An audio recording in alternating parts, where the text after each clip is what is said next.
Welcome back to Pro Cycling Manager 2024 for the third episode of our Pro Cyclist mode. So far we've done 6 races in our 5-month career and our results are gradually getting better. In my coming races I will always do what my team manager is asking of me in terms of team orders, but I'm also hoping that we can get away with a top 10 result somewhere. So that's our goal for today. We're gonna try and get a top 10 in a race. Our next race is going to be the Antwerp Epic and it lies in a Target A objective week, so we should still be in pretty good form. But honestly, looking at the parkour and the star list, I think this is our hardest race yet, a proper cobble classic with cobbles everywhere. So I'm crossing my fingers that I get an attacker roll because I do want to get in the breakaway and maybe get ahead of the race that way. Ooh, now that's what I'm talking about. Carte blanche in the race, 3 element roll, finish in the top 50, so that's a proper objective. And next to that, get some exposure in the breakaway over at least 60 kilometers in the final 120 kilometers of the race. First of all, 85, move to the front with sneaking ability, so let's slip through the peloton like an eel and let's attack.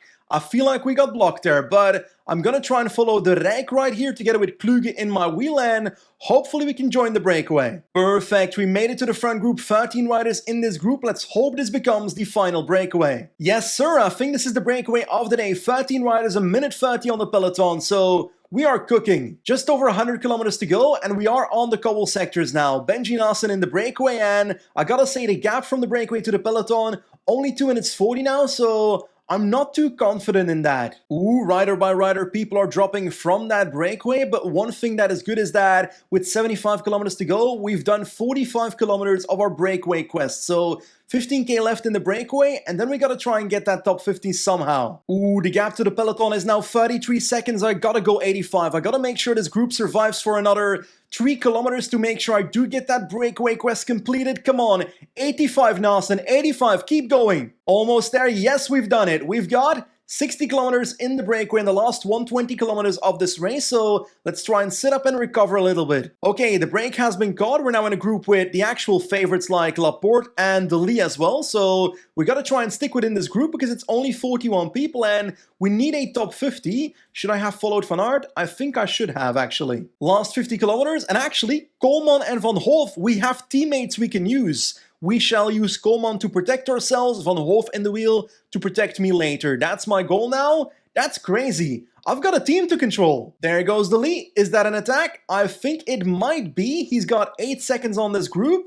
I'm just going to protect myself. I don't need a top 10. I need a top 50. So let's do this a smart way. That being said, I'd like a top 10 though. We are virtually in the top 25 of this race in the second group as we speak with 30 kilometers to go. So we just gotta stick with these guys, and so far it's working. Ooh, Van Aert and De Lee have been caught, and we've got new attacks right there. Hopefully we can somewhat follow that on. Let's do 88, 89. I don't want to actually accelerate too much. Come on, come on, come on. Stick with this group, Benji. You can do it, and we are in the group, so that is nice, but new attacks will follow. We've got Sheehan, De Lee, Van Aert, Rex. They're all going for it. We've still got Wout van Hoof, who is now done for, so thank you for your service, my friend. Oh, I should not be the one closing this down, I think, but I am doing it, which is I'm gonna sit up. I won't close that myself. I'll let someone else do the work there. Hopefully, we can stick in this position. Top 15 virtually, so let's try and keep it that way. 20k to go, people are attacking, we've got no yellow bars, so it's all about surviving for me, kinda, so I'm gonna try and follow Sheehan and Van Tricht and stick with them for now. Yeah, with about 10k left, we are properly dropped. There's 9 riders in front of us, which means that in this 3-man group, we can sprint for a top 10, and I want that, so I need to somehow beat Van Tricht and Van Gestel. Last 2 kilometers, Van Gestel is doing the lead out in front of Van Tricht. The game is slowing down because Wout van Aert is winning up front. Van Tricht takes the front right now with 1.2 kilometers to go. I'll try and sprint past him. Come on, get that top 10, get that top 10. Come on, Nassen, keep going, keep going, keep going. I think we do it. Yes! We've got our first top 10. That is amazing. Like, I'm genuinely happy about this. Especially because this is actually not an easy race, but I think being in the breakaway helped us to be ahead of what was happening in the peloton, and then eventually using our energy wisely to not follow Van Aert, not follow De Lee, made us able to get this top 10. So I'm happy with that. And I have to say major credits to our teammates Van Hoof and Koolman for helping me out, because otherwise this top 10 would not have been possible. There we go. Congratulations. After your exploits in the Antwerp Port Epic Cells Trophy, you've gained additional XP, first top 10 in Continental, 15 XP. That's amazing. And because of the race itself, we get 50 experience points. We had to finish top 50, we finished 10th, so exceptional. And we had to be in the breakaway for 60 kilometers to get an excellent evaluation, 50 experience points. Finally, we get the experience we deserve. And of course that means we get a level up to level 4, so that's what I was looking for. When it comes to our progression of attributes, we can choose between the following two, Sprinter and Northern Classics as expected.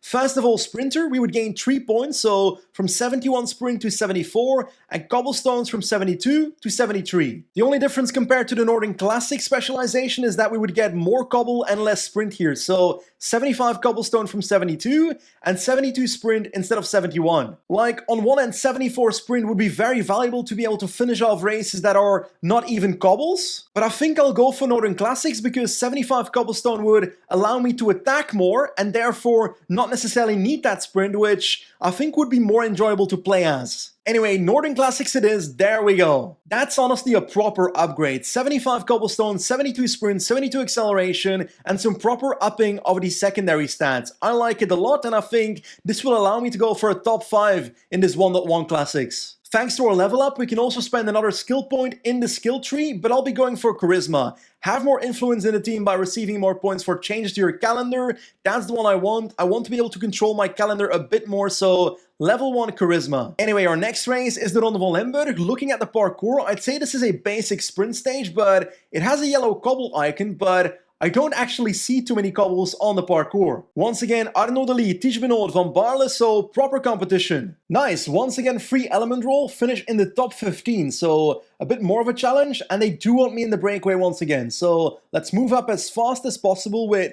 my man Benji Nassen, and I'm gonna use sneaking to get through the peloton like an eel, and attack away my friend. There we go. Ooh, Van Hoek is pacing those guys down. Can I bridge towards them somehow? 3, 2, 1, and there goes the attack of Benji Nassen past the chasing group. Oh, got blocked by Rassenberg, and red car. Get out of the way, red car. Come on. Anyway, I'm gonna try and work together with the second chasing group, and actually, I am not ahead of the peloton, so that did not work out. Can I recover some red bar and attack away again, like right now? There we go. And we've got a small gap, so that's what we want. 99, let's try and get to the breakaway. I've got a tiny bit of fear that I might be in a bit of a chasse patate because my yellow bar is perishing. I'm 15 seconds ahead of the peloton and 35 seconds behind this 5-man group, so I might just fall back to the peloton because I can't reach the breakaway. Oh, no, this is shameful. I'm completely empty, caught by the peloton, so our breakaway adventure will not be working today. With roughly 9 kilometers to go, people are attacking Dylan Van Baarle, Hansen and so forth. We've actually got a bit of a sprint train, 2 riders ahead of ourselves because we can control our team today. The Vilder will be our lead out. I'm guessing the guy has a bit of a sprint because he won a track world championships in real life in the last week, so that's just a guess. 6k to go, let's do 85 on Gerrits, let's launch energy shells on the Vilder and also on myself. Let's do this. Come on Gerrits, get us to the front. We are losing the wheel of the Vilder, that is not good. 2.5 kilometers to go. The Vilder can take over pretty soon from Gerrits in this downhill, there we go. Relatively perfect lead out, except we're not in the wheel. Can I switch to Van Baarle's wheel? And now go myself. There goes Nassen against De Lee. We're actually gonna beat our teammate. That's good. And we're gonna top 3 this race in a sprint. So thank you, Linse de Vilder, for the lead out. A podium for ourselves in the Ronde van Limburg. After we leveled up, I was hoping for a top 5 in a race this episode, but getting a podium was beyond my expectations. So that's pretty nice, and thanks to the team, of course, the lead out of the Vilder. And we nicely get 25 bonus XP for our first top 3 in a continental race. And once again, 50 XP from the month turn, so we're getting close to level 5 actually. And that brings us to our next race, the Helen Vastgoed heistse pijl. Basically, once again, a Belgian 1.1 ChatGPT race. Cobble sector in the last 3 kilometers though, so that's intriguing. But we only have 85% fitness, so we're not in great form. And for this race, we are a teammate, so we gotta work at the front of the peloton for 30 kilometers. Let's wait. Oh, looks like Alex Koolman wants us to protect him. I'll come back to you, Alex, once I've done my work. Once again, there's a rider of ours in the breakaway, in a 12-man breakaway, so it's a bit weird to see me pacing at the front of the peloton, but hey, if my manager asks me to do it, I do it. And our work is done, so let's go to Alex Coleman. On paper, I've got an opportunity to get a top 10 myself here, but reality is Alex did the same for me in the Antwerp World Epic, so I feel like I owe it to him. Okay, at the start of the stage, I did my work, then I protected Coleman, who has now crashed, and now I'm protecting Lars Krabs. Wout van Hove is telling me to get a breather, so is he telling me to stop protecting Lars Krabs? Because that's a bit odd. Why is Lars not telling me that? There's about 10k left in the race and I don't have the energy to go for myself, so I'm protecting Van Hove with the last bits of energy to see what he can do in this race, because he's got the most energy in my team right now. Last 3 kilometers, Wout, get your ass to the front, my friend. Get your ass to the front. Last 2.5k, come on, come on, come on. You have the energy. Do something with it. He's moving up in the wheel of Hole. Come on, Wout, get a top 10 at least. Wout van Hove 19th, Lars Krabs 20th, and I'm finishing somewhere in the 35th to 40th position, so not the greatest day for the team. Genuinely, with the energy that Wout had left in the last 5 kilometers, he should have been able to finish somewhere in the top 15 at least. 19th is a disgrace. But hey, we did our part, worked in the peloton for 30 kilometers, very good evaluation. Yes, we could have worked longer, but we had someone in the breakaway, so it didn't feel right. By the way, we are on June 3rd, and we are actually now a top 3 rider in the team, so if we reach level 5, we will be able to select the teammates we want in the races we go to, so that's pretty cool. And at the moment, I know the stats of 3 other riders in our team, but I'm wondering, is there anyone in this team that has a better sprint than I do? I genuinely don't know. By the way, on the skill tree, I noticed that in the fitness peak skill that it says level 1, 3 consecutive targets. Does that mean I can place objectives right after each other? For example, right now we have the Muur Classic Gerardsbergen as a objective, a target A objective. Can I take this target A objective and draw it over the driving course? Yes, I can. Now, I don't know if this is a good idea, but I guess we'll find out together. Anyway, today has been a pretty successful episode with 1 top 10 placing, which was our goal from the start of today's episode, and then a podium coming just after that, which I did not expect that. Next time we'll take on our first stage race, the ZLM Tour, basically a 5-day stage race, and all of the stages are sprint stages. But I'm afraid that's it for today's video. As always, thank you for watching, and I guess I'll see you next time. Goodbye.